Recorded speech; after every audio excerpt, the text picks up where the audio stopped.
어디선가 포탄이 날아온다면 당연히 어디서 온 포탄인지 도발 원점을 파악해야겠죠.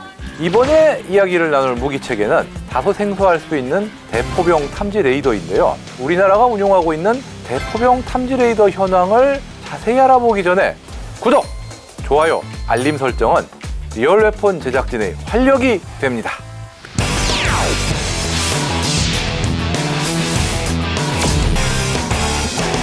적 포병 위치를 탐지하는 방법은 여러 가지가 있습니다. 그중 가장 오래된 방식은 포탄이 탄착한 지면의 이 구덩이 상태를 보고 탄착 각도를 파악하는 방법인데요. 물론 시간도 오래 걸리고 정확도도 떨어지는 등 너무 고전적인 방식이다 보니 사실 큰 의미가 없을 경우가 대부분입니다. 그래서 레이더라는 개념이 없었을 때는 포성을 바탕으로 적 포병의 위치를 탐지하는 음향 탐지 수단이 사용됐는데요. 적 포격이 있을 때 여러 곳에서 포성을 딱 획득을 하고 이 도달 속도의 차이를 통해서 근원지를 찾아내는 그런 방식이었습니다. 2차 세계대전 당시 미군이 오키나와 등의 일본군 포병에 대항하기 위해 이런 방식의 대포병 사격을 실시했다, 이렇게 알려져 있죠.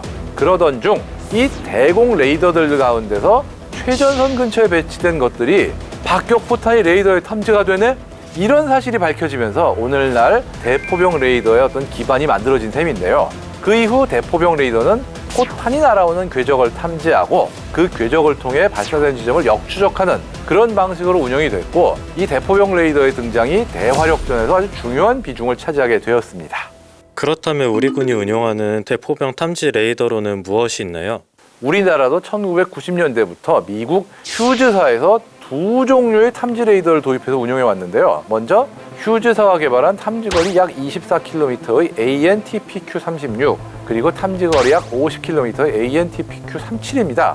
국내에서 1세대라고 불릴 수 있는 이 두 레이더는 오랫동안 우리 군의 주력 대포병 레이더로 사용되어 왔는데 문제가 있어요. 초기에 도입된 것을 개량하지 않고 오랫동안 운용하다 보니까 문제들이 계속 진행이 된 거거든요.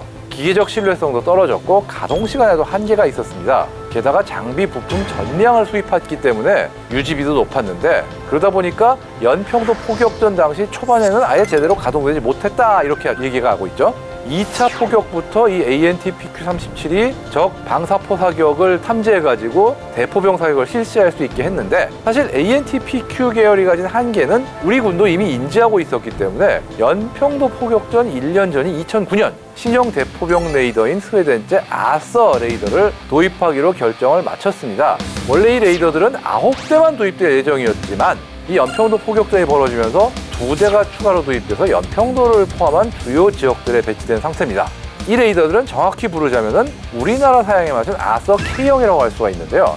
기존의 AN/TPQ 시리즈 레이더들이 견인식이었던 것과 달리 트럭에 직접 탑재하는 자주형이고요. 아무래도 신형이다 보니까 탐지 정확도도 더 높아졌습니다. 그러나 우리 군의 운용 환경에는 이 아서 K도 좀 아쉬다, 이런 면들이 있었거든요. 그 때문에 아서 K를 만든 스웨덴 사브사와의 기술 협력을 토대로 2011년부터 국산 대포병 레이더 개발에 나섰고요. 그래서 등장한 게 국내에서 연구 개발한 최초의 국산 대포병 레이더 TPQ-74K 천경입니다. 2017년에 개발 완료가 되었고요. 다음해인 2018년 양산에 착수돼서 올해 전력화를 완료했습니다. 참고로 천경은 모 포병대대 중위가 제안한 명칭이라고 하는데, 천지반물을 비치는 하늘의 거울이란 뜻이라고 합니다. 이 천경은 앞선 1세대 대포병 레이더들과 달리 능동 위상 배열, 즉 ASR 기술이 적용된 거기 때문에 약 8시간 연속 운용이 보장되고 최장 18시간까지 쉬지 않고 사용할 수 있기 때문에 장시간의 전장 감시에 큰 효과가 있을 것으로 기대됩니다. 무엇보다 전원을 켠 뒤 가동까지 걸리는 시간이 크게 줄었다고 하고요. 여기에 험지 주행 성능이 더 우수한 신형 차대에 탑재된 일체형 구조거든요. 안테나와 운용 쉘터, 차량부 체계가 모두 한 몸이기 때문에 야전 기동성과 운용성이 우수하고 화생방 보호 기능까지 탑재돼서 운용자의 생존성 확보에도 신경을 쓴 모습입니다. 천경의 등장으로 기대하는 바가 있다면 뭐가 있을까요? 아무래도 이 북한 장사정포가 소북도서를 위협하고 있죠. 지난 4월 17일에도 육군 수도군단이 적 도발 시 대응을 위해서 대규모 합동 포격 훈련을 실시했는데요. 이때도 천경이 아주 위풍당당하게 등장했습니다. 천경이라는 이름처럼 하늘에서 거울로 쫙 비치듯 북한 장사정포를 원점 추적하지 않을까 기대가 되고요. 수출 시장에서도 많은 나라들이 관심을 보인다고 하니 K방산 세계화에도 기여할 수 있지 않을까 생각이 듭니다. 추가로 천경을 소형화하고 경량화한 사단급 대포병 탐지 레이더도 개발하고 있다고 하는데요. 포탄 탑지 능력이 획기적으로 개선되어 우리 군의 대화력전 역량이 대폭 개선될 것으로 기대하겠습니다.